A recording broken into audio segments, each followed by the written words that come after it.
Good Monday Matters. I hope you had a blessed Sabbath and are looking forward to a great week and all that God has in store for you. We are just 1 week away from Christmas Eve. That's hard to believe.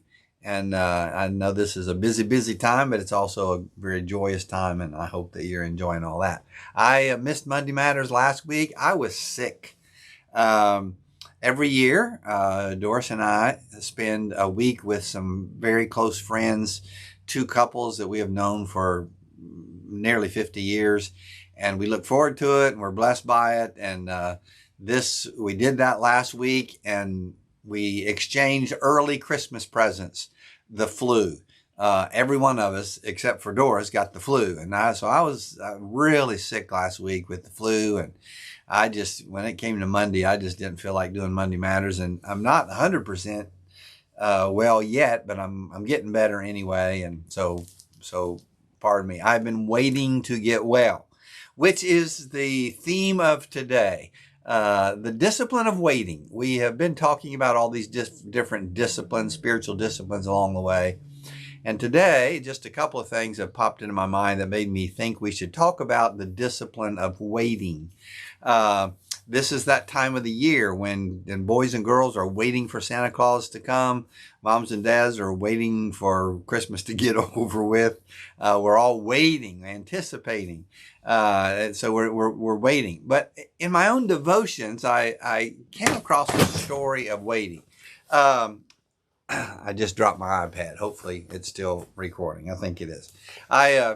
I came across the story of waiting. I'm finishing reading the Bible this year. Try to read through it every year, and so today I read Nahum, and Nahum is the prophet's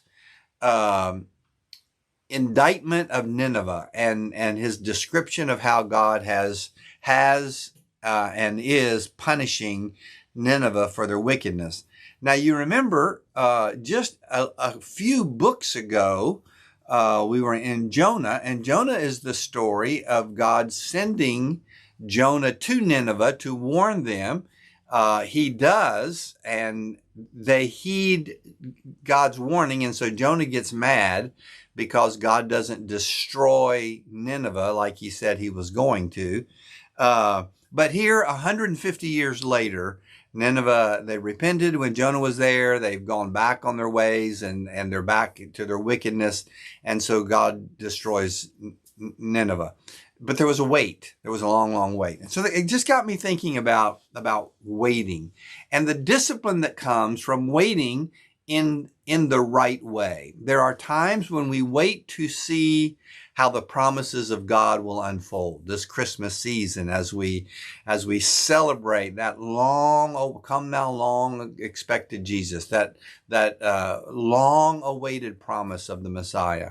We wait for that kind of thing. Sometimes we wait to see, as with the story of Jonah and Nineveh and Nahum, to see if God will be true to his word. And sometimes he always is, but sometimes it takes longer than we think it does. And sometimes we just wait to see what we're supposed to do next.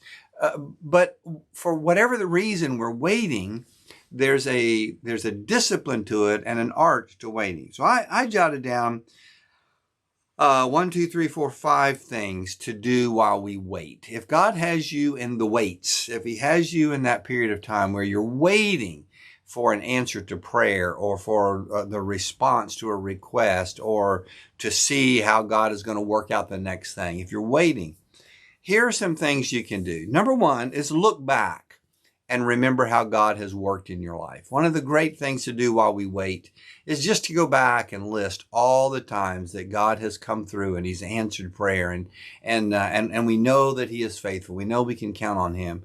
So look back at the times that God has worked in your life as you wait and be encouraged and reminded that God was faithful then and he'll be faithful now.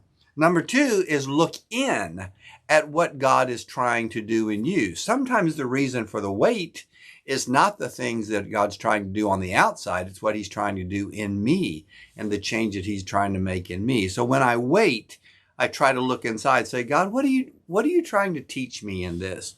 What do I need to learn? What are you at work about in my life? Number 3 is look up and be encouraged by just the goodness of God, just to worship Him. It's one thing to worship God when everything is working out exactly the way we plan, but when we are in the weights, when things are kind of at a standstill, then to look up and worship Him. Yea, though He slay me, still will I serve Him. To look up during the time of the wait and to worship Him.